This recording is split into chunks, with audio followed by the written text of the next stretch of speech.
আপনি পায়ে হেঁটে এত দূর দূর ঘুরে বেড়ান, আপনি তো গাড়ি করেও ঘুরতে পারেন। হ্যাঁ, এটা ঠিক। তবে আমার এটা প্রতিজ্ঞা আছে, এর আগে আমি 12 জ্যোতির্লিঙ্গ 4 ধাম পায়ে হেঁটে দর্শন করেছি।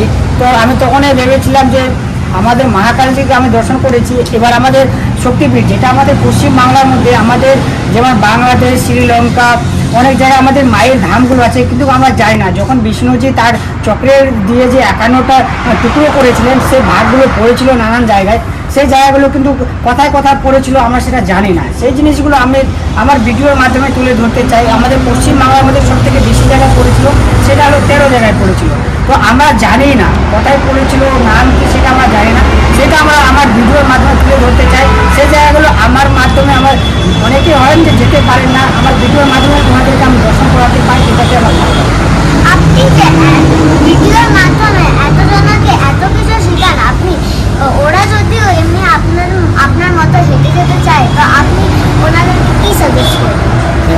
সবাই তো আর হেঁটে যেতে পারে না, তবে যিনারা চেষ্টা করছেন যে আমি হেঁটে যেতে পারবো, তো আগে একটা ধাম যান, 2টা ধাম যান, দেখবেন যে আমার শরীরটা লোড নিতে পারছে, তখন আবার আর একটু দূরে যাবেন, আস্তে আস্তে করে আগে শুরু করবেন। এটাই আমি বলতে চাই। অনেকজন বলে দেয় গায়ে জোরে যে হ্যাঁ আমিও যেতে পারবো, ওইভাবে কখনোই করবে না, কারণ এটা আমার 5th জার্নি। প্রথমে আমার পা খুলে যাচ্ছিলো, এখন আমি 850 কিলোমিটার হেঁটে আসছি, আমার পায়ের মধ্যে একটা ফুসকা হয়নি।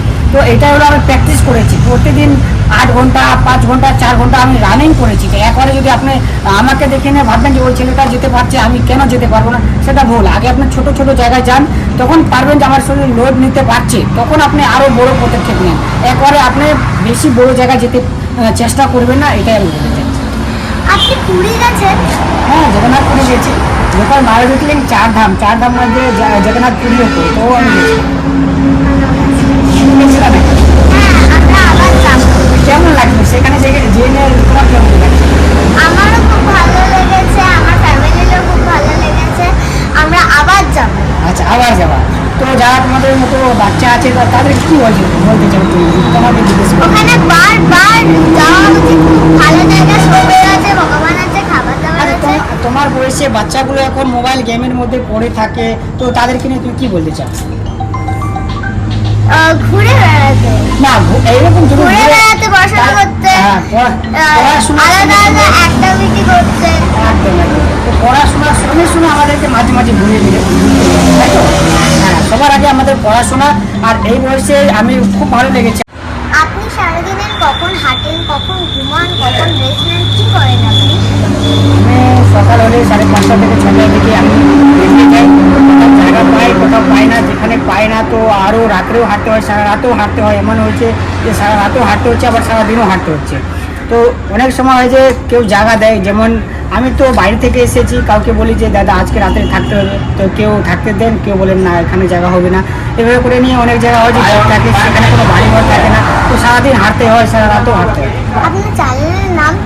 আমার চ্যানেলের নাম রাজকুমার মাহাতো। আপনি যে এত ভারী একটা দায়িত্ব নিয়েছেন, আপনার কষ্ট হয় না? কষ্ট তো হবেই, এখন তো ভারী আছে, তবুও নিয়ে যেতে হচ্ছে। মনে কোনো কোথাও থাকার জায়গা পাচ্ছি না, আমার এখানে বিছানাপত্রগুলো আছে, কম্বল আছে, এখানে পায় না, সেখানে ওই মন্দিরেও থাকতে হয়, সেখানে আবারও কম্বল থাকে পাশে। পশ্চিমবাংলার 13টা শক্তিপীঠ পেদল যাত্রা করছিলাম। তো ইতিমধ্যে আমাকে অনেকজনে, আমার যতজন ভিডিও দেখেন আমার ফেসবুক, ইউটিউব, ইনস্টার মাধ্যমে, তো ওনারা আমাকে কমেন্ট করছেন যে দাদা ভাই তোমাকে কুম্ভ মেলা, মহাকুম্ভের মেলা যাওয়া উচিত। এইটা 144 বছরের পর আসে। তো আমি ভাবলাম আমরা তো 144 বছর আর বাঁচি না, আমাদের এটা ভাগ্যের মধ্যে এই জিনিসটা পেলাম, তো আমাদেরকে অবশ্যই যাওয়া উচিত। তো আমি শক্তিপীঠ পেদল যাত্রা 4টা কমপ্লিট করলাম এখনও। তো ভাবলাম আগে প্রয়াগরাজে যাই নিয়ে, ওখানে গঙ্গাজি স্নান করে নিয়ে আবার আমাকে পশ্চিমবাংলায় আসবো, তারপরে 9টা শক্তিপীঠ পেদল যাত্রা। এর আগে আমি রায়গঞ্জ থেকে কলকাতা ঘোরায় এসেছি, রায়গঞ্জ থেকে বাগেশ্বর পায়ে হেঁটে গেছি, রায়গঞ্জ থেকে কেদারনাথ পায়ে হেঁটে গেছি, রায়গঞ্জ থেকে 12 জ্যোতির্লিঙ্গ 4 ধাম পায়ে হেঁটে গেছি, যেটা আমার সময় লেগেছিল 9 মাস। যেটা 12 জ্যোতির্লিঙ্গ 4 ধাম পদযাত্রা করছিলাম, যেটা 16,000 কিলোমিটার ছিল। আর এটা আমার 5th ট্যুর চলছে, যেটা কি 1.5 মাস থেকে 2 মাস লাগতে পারে, যেটা 13 শক্তিপীঠ পদযাত্রা করছে। আপনি যে এতটা পায়ে হেঁটে যান, আপনাকে খুব বিরক্ত করে না? হ্যাঁ, কিছু মানুষ থাকেন যে বিরক্ত করে, কোথাও দারুমত খেয়ে নিয়ে জেনে বুঝে জেনে শুনে বিরক্ত করে, এটা তো থাকে কিছু মানুষ তো থাকে। ঠিক আছে, আপনি যে এতটা বাইরে যান আপনার কষ্ট তো হবে, কিছু করতে গেলে কিছু তো সহ্য করতে হবে বাবা। Thank you. Thank you, Har Har Mahadev, জয় হিন্দ, জয় ভারত।